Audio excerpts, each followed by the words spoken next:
Susan Hill has written more than 40 books.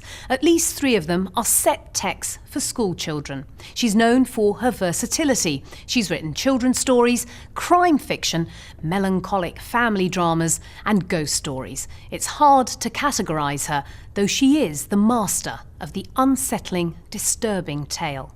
Her most famous ghost story, The Woman in Black, has continued to be a bestseller. It's been adapted for radio, television and the big screen. The stage version has been playing at this West End theatre in London for more than 20 years.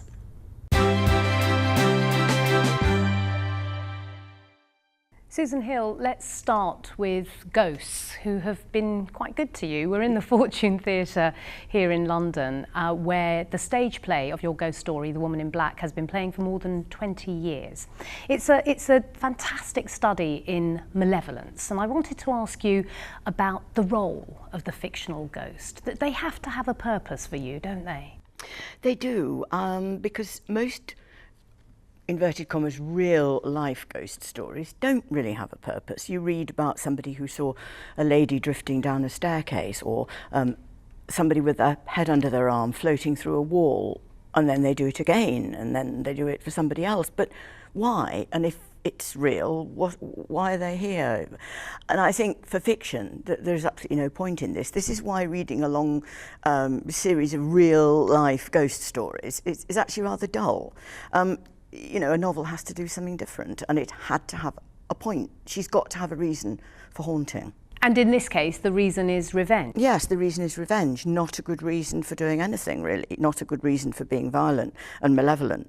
You can understand, of course, understand grief, and for a time you can understand somebody whose child has died at somebody else's hands in whatever way, through somebody else's fault, feeling anger, rage, and the desire to avenge the child. But this would fade. Her revenge has just burrowed its way into her heart, and it's a little black worm, and it will never, never be satisfied. And one is always hoping that she will leave, but she never can. It was your first ghost story. Are you surprised by how successful this has been? I mean, it's been on the stage for more than 2 decades, new film, adapted for radio time and again. Why do you think it resonates with people? Well, if I knew that, I'd bottle it. I don't know. I think one of the interesting things is it plays around the world, and it plays in places like Japan and India, and you think, how can they possibly relate to this story of Edwardian England with fogs and London and steam trains? The ghost is a universal in all folk and fairy tales. The ghost crosses all language, culture barriers, everything. People relate to a ghost story, and they take it seriously when it's not just for thrills and spills. It's not just to frighten people. There is a point to this story. You said that it works no matter where you are, whatever culture you're in, and that the setting is the trappings. But for you, in your story, when you wrote it, and for many of your stories, the setting is everything. The place is everything in order to be able to create the atmosphere, isn't it? Oh yes, I mean, I'm looking back now, trying to find an explanation for this universal popularity. Yeah, absolutely. I mean, I often start with the place in books, but I did particularly with this one, and I wanted to try and see if I could write a longer ghost story than we'd had for a while. I mean, lots and lots of short ghost stories, but since probably Dickens or The Turn of the Screw, Henry James, there weren't many full-length ones. And I could see the genre fading out, and I was rather sad about that. And I loved reading them, and I decided to sit down and make a list of what the ghost story should have. And one of it was sense of place, atmosphere, and a specific place which is haunted. So there's either the house or, you know, a little town or wherever. She stays in that one place, some of the time anyway. So even if we're not talking about ghosts, a lot of your work has this quality of being unsettling, of there being menace just under the surface. Where does that come from? I don't know. I ought to know. Perhaps it doesn't do to delve too deeply. I think a lot of it must go back to childhood. And somebody said, you know, not all children have unhappy childhoods, but all children have anxious childhood at some point. Children are frightened of little things like the shadows on the wall from the night lamp. And where I was born and brought up in a seaside town, Scarborough, you know, there are things that no adult would think of as being frightening, which a small child finds frightening. You know, amusement arcades, ghost trains, those spinning things that people sit on and go round and round in the dark with flames, sort of pretend flames coming out of them. I mean, all this to a small child is terrifying. And I do think, I've thought about this a lot lately, and I don't know whether it's an explanation, but, you know, I was born in 1942, last 3 years of the war, and things were still not back to normal for a few years.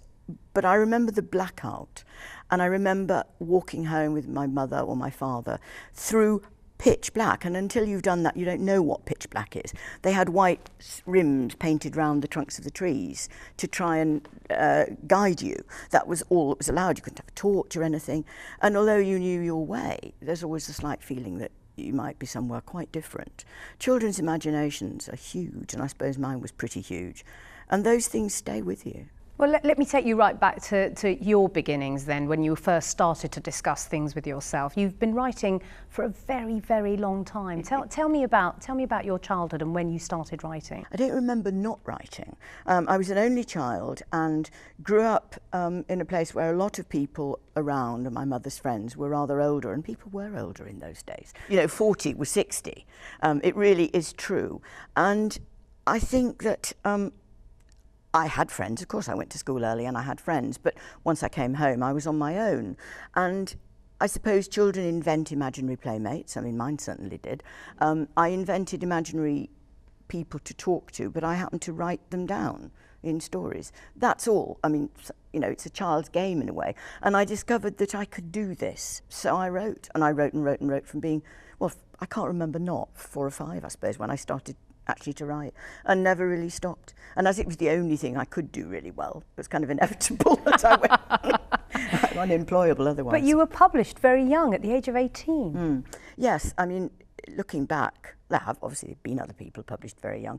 At the time, Françoise Sagan had published her first novel aged, I think, 18 in France a couple of years before.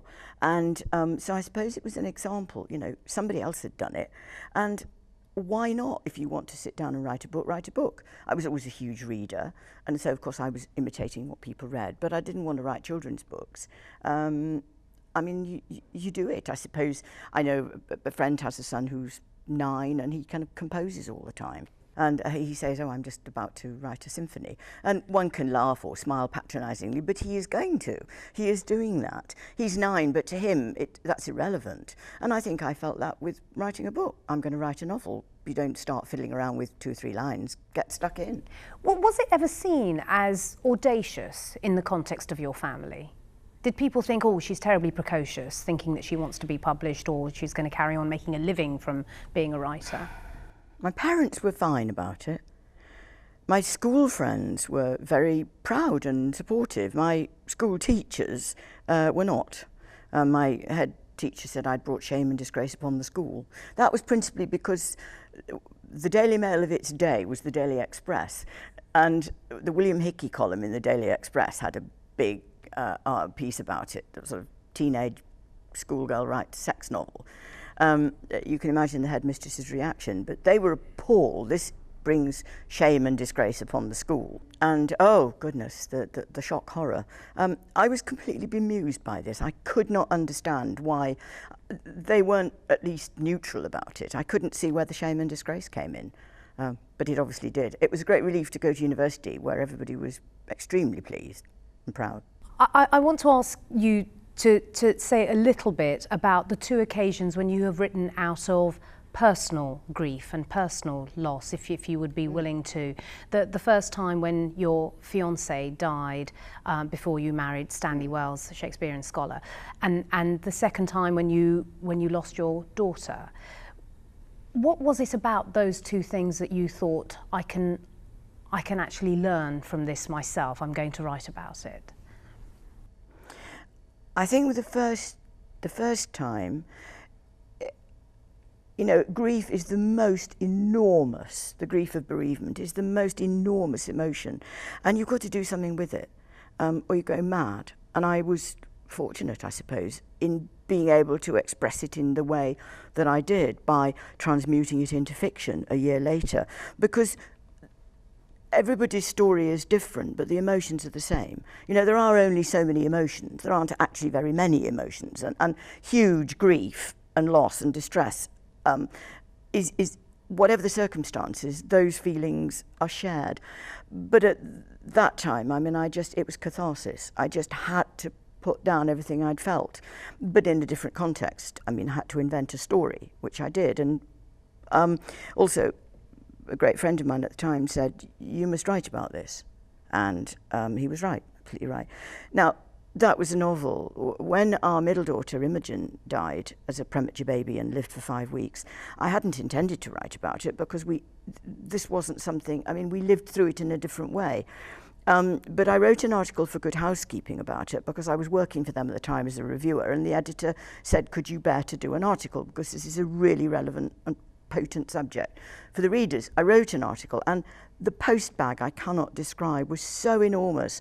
I thought, actually, I've got to tell the whole story, because it's not that people wanted to know from a prurient sense, was that people had had similar experiences, and they wanted to know how they could somehow link their experience with what I was writing. So I wrote that. It's a completely true story. That's non-fiction. And I wrote it very quickly. It was cathartic, but in a different way. And people wanted, this is quite important, I think, people wanted permission to feel what they were feeling. Because when you're in grief, you go mad. You do actually, at certain points, go mad. And you do strange things, say strange things. And I wrote down, as far as I could, all those things. And people wrote and said, "I'm just so glad you did that, because I thought it was only me. I thought I was completely off the wall and I could never have told anybody." And suddenly I realised that actually I was probably normal. And I could then deal with it and leave it behind. And that, was quite important, I think. Let me bring you back to your departure from the other work that you've done in your crime fiction.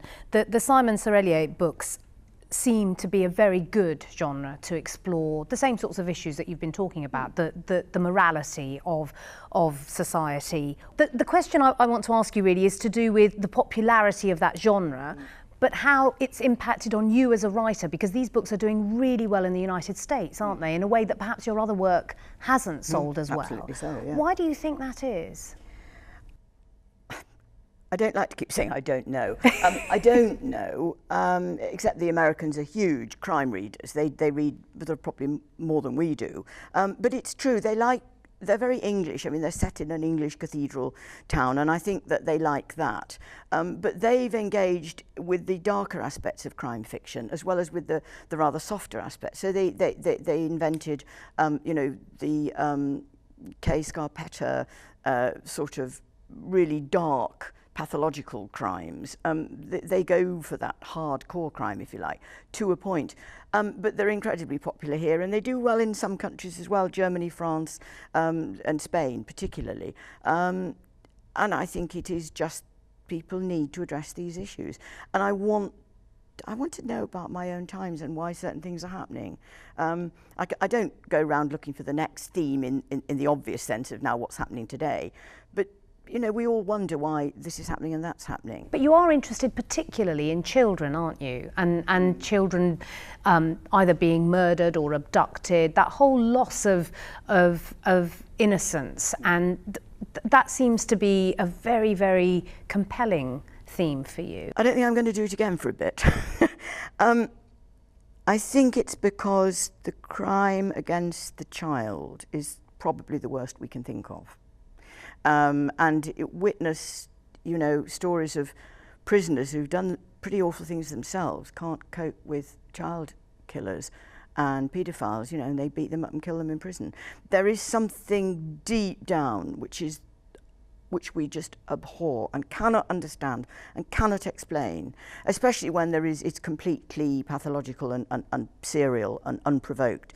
You cannot, that to me, if there is such a thing as pure evil, that is pure evil. But you do seem to try to explain it, don't you, by saying that there's an absence of love? Oh, yes. I mean, I'm sure somewhere in the background, if you've not been loved, you don't know what love is, and you haven't been taught to love, if you've not been nurtured and cherished, if nobody's really cared for you and about you, then you're going to be a psychopath because you don't know what this emotion is.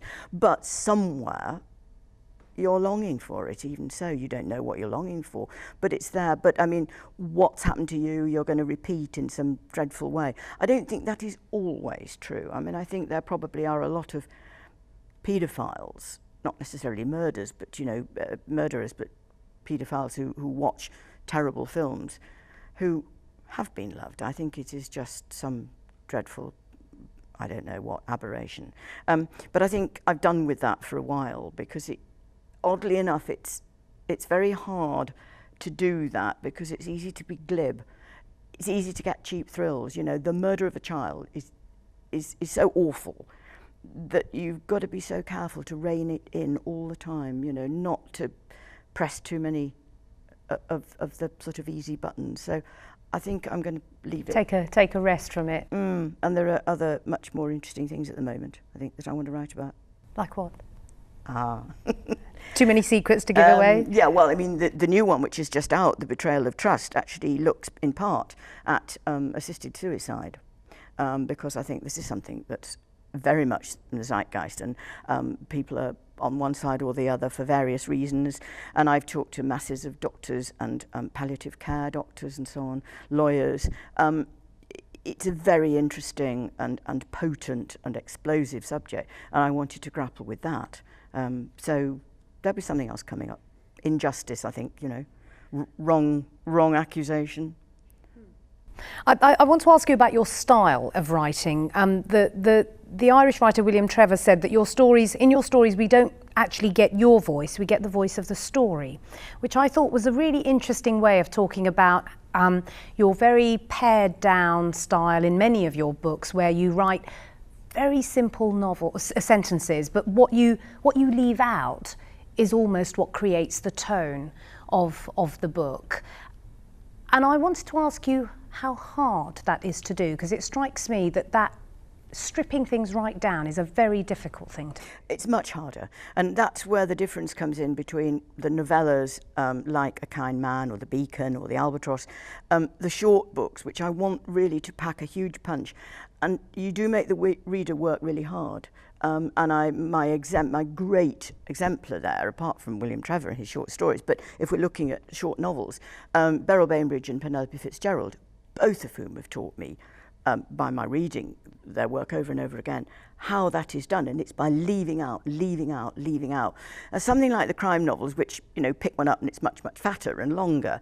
Although obviously you've got to look after your style, you can put far more in, and you're a little more relaxed in writing. But something like A Kind Man, you think in pared down sentences all the time, and it's.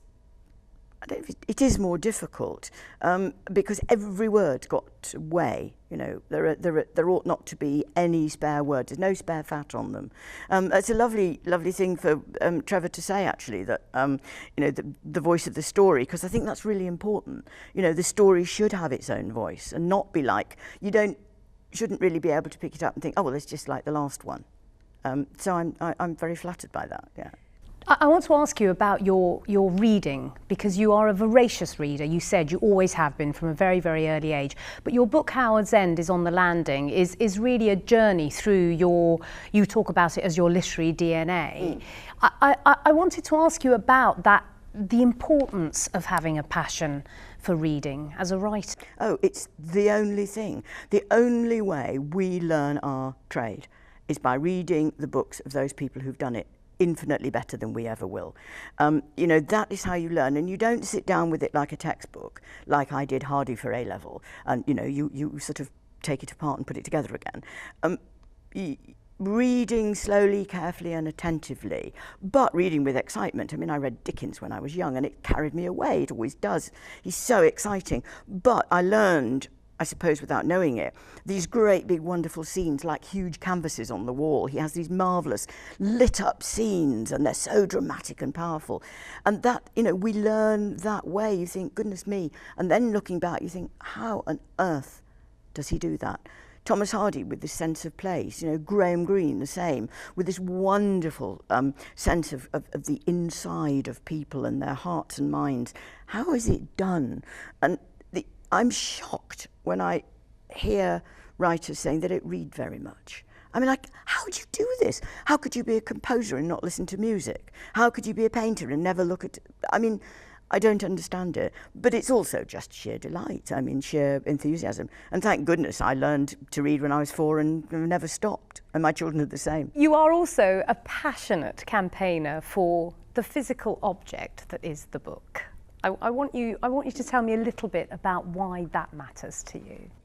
Maybe it comes from... I think the beauty of the book was impressed upon me. I think it was 1961, the British Museum had an exhibition of the Book of Kells, and I queued for a couple of hours. And there it was, just in front of us. Obviously you couldn't touch it, but a page was turned by a man with a white gloved hand very occasionally, you know, very carefully.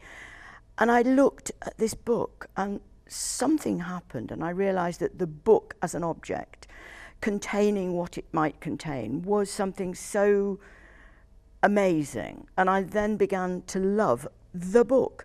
It is a perfect thing. It can be a throwaway paperback, it can be a children's miniature book, Victorian chapbook, it can be this amazing Book of Kells. I'm not anti the e-book or the e-reader, because it certainly has its place. My husband would use it for reading academic text. A friend of mine's father read 20 books in hospital on one Kindle rather than having to take great big piles of books. So of course it has its place, but it will never have the perfection of the book. You know, it's yet another piece of plastic with a screen, isn't it? So useful, but never, never, never, never let the book die, this perfect object. And you still feel that, given the demands on our attention in 21st century life, that the book still can still continue to have a central place? Yes, because I look around me, and I can only look, my children are adults now, of course, so I can't take my lessons from them, but I look at a friend of mine's 2 grandsons who are, 11 and 13. They have Xboxes and they have all the usual gadgetry and computers and iPads and whatever, and they play endless, completely incomprehensible games on them. But they both read books, huge numbers of books from the library. They're not really very interested in how they arrive at it. They'll pick up a really good story and they'll pick up the Xbox, and, you know, it's just another thing. I think the new generation will sort it out, you know. We're the ones in trouble. Susan Hill, thank you very much for speaking to us. Thank you. It's been a real pleasure.